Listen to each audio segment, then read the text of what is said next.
दोस्तों इस वीडियो में आपके लिए 25 इंपॉर्टेंट क्वेश्चन लेकर आया हूं जो कि आपके आने वाले सभी एग्जाम्स के लिए महत्वपूर्ण है। इसलिए इस वीडियो को स्किप ना करते हुए लास्ट तक हमारे साथ बने रहें। और दोस्तों यदि भी तक आपने चैनल को सब्सक्राइब नहीं किया है तो चैनल को सब्सक्राइब कर लें, साथ में बेल आइकन जरूर प्रेस कर दें ताकि आपको एग्जाम से रिलेटेड डेली वीडियोज़ का नोटिफिकेशन मिलता रहे। चलिए फिर स्टार्ट करते हैं। आज का हमारा पहला क्वेश्चन दोस्तों, मानव का मस्तिष्क लगभग कितने ग्राम का होता है?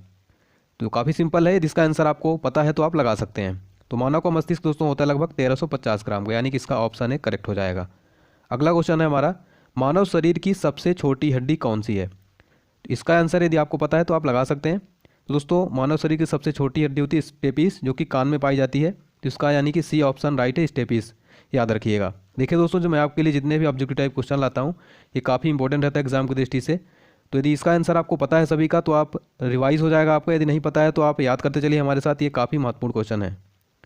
क्वेश्चन नंबर 3 है, साइनोकोबाल्मिन क्या है? तो साइनोकोबाल्मिन का जो रासायनिक नाम है दोस्तों वो है विटामिन B12, यानी कि इसका ऑप्शन डी करेक्ट हो जाएगा। अगला क्वेश्चन है, वायुमंडलीय दबाव को मापने के लिए किस यंत्र का उपयोग किया जाता है?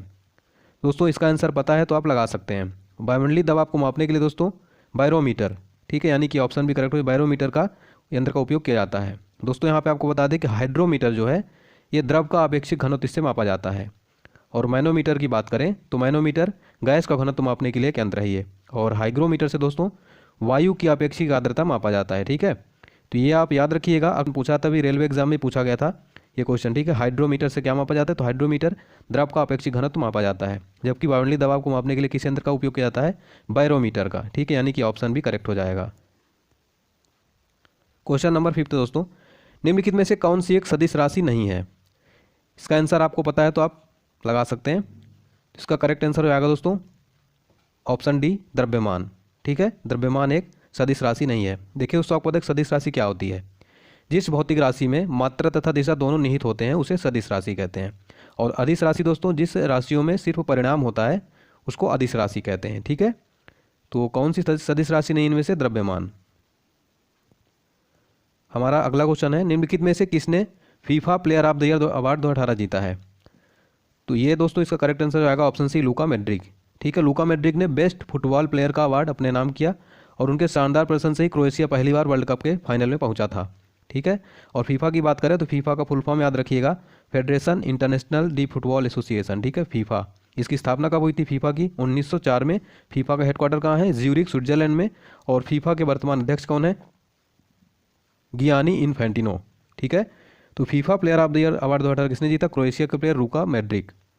हमारा अगला क्वेश्चन है, 2018 के लिए नोबेल शांति पुरस्कार किस व्यक्ति को दिया गया है? तो दोस्तों आपको बता दें कि युद्ध और सशस्त्र संघर्ष के हथियार के रूप में यौन हिंसा के उपयोग को समाप्त करने और उनके प्रयासों के लिए डेनिस मुक्वेगे और नादिया मुराद को संयुक्त रूप से नोबेल शांति पुरस्कार 2018 मिला है, यानी कि इसका ऑप्शन सी करेक्ट है, डेनिस मुक्वेगे और नादिया मुराद दोनों को मिला है, ठीक है। तो आप याद रखिएगा, काफ़ी इंपॉर्टेंट है, नोबेल शांति पुरस्कार से रिलेटेड क्वेश्चन एग्जाम में पूछा जाता है। हमारा अगला क्वेश्चन है, नवंबर 2018 में लॉन्च की गई 281 एंड बियॉन्ड नामक आत्मकथा निम्नलिखित में से किस खिलाड़ी की है? तो आपको बता दें कि भारतीय पूर्व क्रिकेटर VVS लक्ष्मण ने अपनी आत्मकथा 281 एंड बियॉन्ड को लॉन्च किया। यह पुस्तक प्रसिद्ध संवाददाता R कौशिक द्वारा लिखी गई है, ठीक है। इसका करेक्ट आंसर जाएगा ऑप्शन है VVS लक्ष्मण। अगला क्वेश्चन है, निम्नलिखित में से किसे ज्ञानपीठ पुरस्कार 2018 से सम्मानित किया गया है? दोस्तों आपको बता दें ज्ञानपीठ पुरस्कार 2018 मिला है ये अमिताभ घोष को, ठीक है, ऑप्शन डी करेक्ट हो जाएगा। ज्ञानपीठ पुरस्कार 2018 किसको मिला है? अमिताभ घोष को। बहुत इंपॉर्टेंट क्वेश्चन है, जरूर ध्यान रखिएगा, आगामी एग्जाम से में पूछा जाएगा। हमारा 10वां क्वेश्चन है, 2019 में होने वाले भारत के गणतंत्र दिवस समारोह के लिए कौन से देश के राष्ट्रपति मुख्य अतिथि होंगे? तो जो अभी 2019 में 26 जनवरी गणतंत्र दिवस होगा उसमें चीफ गेस्ट होंगे दक्षिण अफ्रीका के राष्ट्रपति सिरिल रामाफोसा, यानी कि इसका ऑप्शन भी करेक्ट है, सिरिल रामाफोसा, याद रखिएगा नाम इनका, ठीक है। ये होंगे अपने 26 जनवरी 2019 में होगा गणतंत्र दिवस समारोह, उसमें मुख्य अतिथि होंगे। अगला क्वेश्चन दोस्तों, राष्ट्रीय विज्ञान दिवस किस दिन मनाया जाता है? तो ये सिंपल क्वेश्चन है लेकिन ये बहुत बार एग्जाम में पूछा गया है, तो यदि इसका आंसर आपको पता है तो आप लगा सकते हैं। तो दोस्तों इसका करेक्ट आंसर हो जाएगा ऑप्शन सी, 28 फरवरी को। देखिए दोस्तों आपको बता दें नेशनल साइंस डे 28 फरवरी को मनाया जाता है। और आपको बता दें कि 28 फरवरी 1928 को ही CV रमन ने रमन प्रभाव की खोज की थी, इसी दिन इसकी घोषणा की थी 28 फरवरी 1928 को, तो ये मनाया जाता है। और 1930 में फिर इनको नोबेल पुरस्कार भी मिला था, ठीक है, CV रमन को। तो राष्ट्रीय विज्ञान दिवस नेशनल साइंस डे 28 फरवरी को प्रतिवर्ष मनाया जाता है। अगला क्वेश्चन भी बहुत इंपॉर्टेंट है, राष्ट्रीय खेल दिवस किस दिन मनाया जाता है? काफ़ी सिंपल है, इसका आंसर आपको पता है तो आप लगा सकते हैं। तो देखिए दोस्तों, भारत में राष्ट्रीय खेल दिवस 29 अगस्त को मनाया जाता है। और आप याद रखिएगा, जो भारत के हॉकी के प्लेयर हैं मेजर ध्यानचंद जी के जन्म दिवस के अवसर पर ये मनाया जाता है, ठीक है, जिनको कि हॉकी का जादूगर कहा जाता है, मेजर ध्यानचंद, ठीक है। तो 29 अगस्त को राष्ट्रीय खेल दिवस मनाया जाता है। क्वेश्चन नंबर 13 है दोस्तों, आर्ट ऑफ इंडिया पुस्तक किसने लिखी है? तो इसका आंसर आपको पता है तो आप लगा सकते हैं। उसका करेक्ट आंसर हो जाएगा दोस्तों ऑप्शन बी, मार्क तुली ने। आर्ट ऑफ इंडिया पुस्तक किसने लिखी है? मार्क तुली ने। अगला क्वेश्चन है हमारा, क्वेश्चन नंबर 14 है, भारतीय ज्ञानपीठ पुरस्कार विजेता प्रथम हिंदी साहित्यकार कौन है? तो भारतीय ज्ञानपीठ पुरस्कार विजेता प्रथम हिंदी साहित्यकार है दोस्तों ये सुमित्रानंदन पंत जी, ठीक है, ऑप्शन बी। ज्ञानपीठ पुरस्कार की स्थापना कब हुई थी? 1965 में हुई थी, ठीक है, 1965 में। और ये देश की मान्यता प्राप्त 22 भाषाओं में से किसी भी भाषा के लिए साहित्यकार के सृजनात्मक योगदान के लिए भारतीय ज्ञानपीठ ट्रस्ट द्वारा ये दिया जाता है। और प्रथम ज्ञानपीठ पुरस्कार विजेता कौन थे? जी शंकर कुरूप, ये मलयालम साहित्य से इनको मिला था। जबकि हिंदी के प्रथम साहित्यकार विजेता कौन है ज्ञानपीठ पुरस्कार? ये सुमित्रानंदन पंत जी। अगला क्वेश्चन है हमारा, भारत रत्न राष्ट्रीय सम्मान कब आरंभ हुआ था? तो भारत रत्न दोस्तों राष्ट्रीय सम्मान ये आरंभ हुआ था 1954 में, 1954 में। क्वेश्चन नंबर 16 है, भारत की तटरेखा की लंबाई कितनी है? तो यदि इसका आंसर आपको पता है तो आप लगा सकते हैं। तो भारत के तटरेखा की टोटल लंबाई दोस्तों 61 किलोमीटर है, यानी कि ऑप्शन ए करेक्ट है। क्वेश्चन नंबर 17 है, सबसे लंबी तटरेखा वाला राज्य कौन सा है? तो दोस्तों सबसे लंबी तटरेखा वाला राज्य है ये गुजरात है, ऑप्शन बी करेक्ट हो जाएगा। क्वेश्चन नंबर 18 है, भारत की सर्वोच्च पर्वत श्रेणी कौन सी है? तो इसका आंसर आपको पता है तो आप बता सकते हैं। तो भारत की सर्वोच्च पर्वत श्रेणी दोस्तों कंचनजंगा।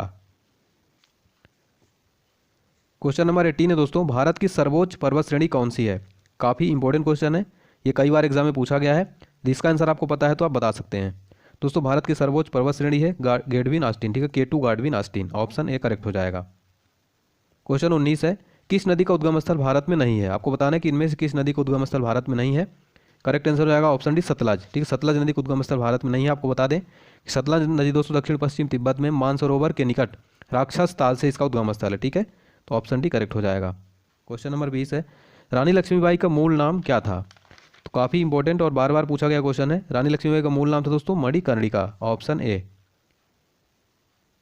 क्वेश्चन नंबर 21 है, स्वतंत्रता आंदोलन के दौरान चर्चित पुस्तक इंडिया फॉर इंडियंस के लेखक कौन थे? तो ये भी काफ़ी इंपॉर्टेंट क्वेश्चन है। इसका करेक्ट आंसर हो जाएगा ऑप्शन सी, चित्तरंजन दास, ठीक है। इंडिया फॉर इंडियंस के लेखक कौन है? चित्तरंजन दास। क्वेश्चन नंबर 22 है, इंडियन अनरेस्ट के लेखक कौन है? दोस्तों इंडियन अनरेस्ट के लेखक हैं Valentine Shirol, option D. Question number 23 है, संसद के दोनों सदनों के संयुक्त अधिवेशन की अध्यक्षता कौन करता है? तो संसद के दोनों सदनों के संयुक्त अधिवेशन की अध्यक्षता करता है दोस्तों लोकसभा अध्यक्ष, ठीक है, ऑप्शन डी। क्वेश्चन नंबर 24 है, भारतीय संविधान के किस भाग में पंचायती राज से संबंधित प्रावधान है? तो आपको बता दें कि भारतीय संविधान के भाग 9 में पंचायती राज से संबंधित प्रावधान है, यानी कि इसका ऑप्शन डी करेक्ट हो जाएगा, भाग 9। और लास्ट क्वेश्चन है, बलवंत राय मेहता समिति गठन किस वर्ष किया गया? दोस्तों आपको बताना है कि बलवंत राय मेहता समिति गठन किस वर्ष किया गया था। तो दोस्तों इसका राइट आंसर हो जाएगा ऑप्शन डी, 1957 में। तो ये थे जीके के इंपॉर्टेंट क्वेश्चन। यदि वीडियो अच्छा लगे तो प्लीज़ लाइक करें, इस वीडियो को शेयर करें, चैनल को सब्सक्राइब जरूर कर लें।